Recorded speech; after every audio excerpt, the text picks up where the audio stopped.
সকলের তরে সকলে মোরা প্রত্যেকে মোরা পরের তরে। কামিনী রায় কবিতার লাইনটি হয়তোবা এদের জন্যই বলেছিল।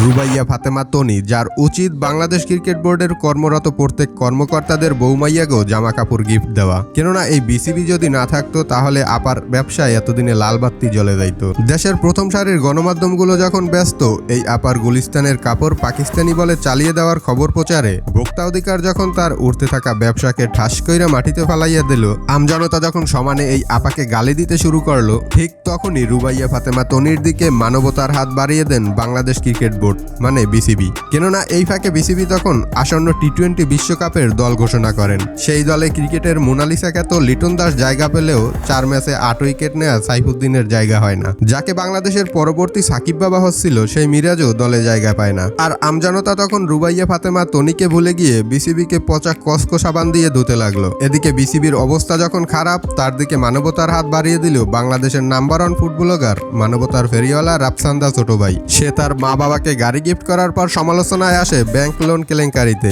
এবং সে তার ভিডিওতে এসে লজিক দেখিয়ে পাবলিককে বোঝানোর চেষ্টা করলো কেন তার মা বাবা ব্যাংকের লোন পরিশোধ করেনি। রাফসানের ভিডিও দেখে আমজনতা যখন শান্ত হয়ে যায় অবস্থা, তখনই রাফসানের আবেগের এক হাত নিয়ে নেয় সৈয়দ আবদুল্লাহ নামের ঢাকা বিশ্ববিদ্যালয়ের আইন বিভাগের শিক্ষার্থী। আমজনতা তখন সৈয়দ আবদুল্লাহ এর 30 মিনিটের ভিডিওটি দেখে রাফসান্দা ছোট ভাইকে আবারও পচা সাবান দিয়ে ধুতে শুরু করে। চারদিক থেকে যখন রাফসান্দা ছোট ভাই আসলা বাস খেতে খেতে ফিদা হয়ে যায়, তখনই তার দিকে মানবতার হাত বাড়িয়ে দেন চিত্রনায়িকা মিষ্টি জান্নাত। যাই হোক, এই মিষ্টি জান্নাত নাকি হতে যাচ্ছেন শাকিব খানের 3 নাম্বার বউ। আর এমন একটা গুঞ্জন যখন ছড়িয়ে পড়লো, তখন আমজনতা রাফসান্দা ছোট ভাইকে রেখে মিষ্টি জান্নাতকে আঞ্চলিক মিষ্টি সাধু চলিত ভাষায় গালি দিতে লাগলো। ডাক্তার মুনিয়ার কাছ থেকে নিয়ে শিক্ষার আলোয় আলোকিত হয়ে এই চিত্রনায়িকা বলতে লাগলো তাকে নাকি দুবাইয়ের শেখ বিয়ে করতে চায়, সৌদির বাদশাহ বউ বানাতে চায় তাকে, আরো কত কিছু। এতটুকুতেই থেমে নেই এই বিশ্বনায়িকা। উপস্থাপক জয়কেও থাবড়াতে চান তিনি। এ সমস্ত আজগুবি কথা বলে যখন সে ভাইরাল,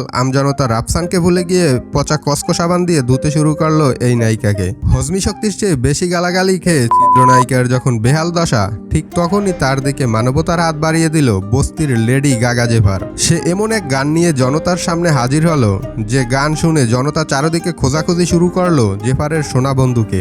সবার মনে তখন একটাই ইচ্ছা জাগলো জেফারের সোনা বন্ধুরটাও দেখার জন্য। আর আমজনতা তখন জেফারকে ছাই ও ড্রেনের ময়লাযুক্ত কাদামাটি দিয়ে ইচ্ছে মতো ধুইতেছিল। আর ঠিক তখনই তার পাশে দাঁড়িয়ে মানবতার হাত বাড়িয়ে দিলেন কাপল ব্লগার নাজিম মিম। মিমের সবচেয়ে ঘনিষ্ঠ বন্ধু ছিল তানিশা। তানিশাকে বিশ্বাস করে নিজের বাসায় থাকতে দিয়েছিল মিম। শেষমেশ তানিশা মিমের বিশ্বাসের ঘরে এক বদনা ড্রেনের পানি ঢেলে দিয়ে নাজিমের সঙ্গে ইটিস পিটিস শুরু করে দিল, যার কারণে মিম নাজিমের ডিভোর্স হয় অনেক আগেই। আর কিছুদিন আগে নাজিম তানিশাকে বিয়ে করে জেফারকে গোবর থেকে তুলে ধরলো।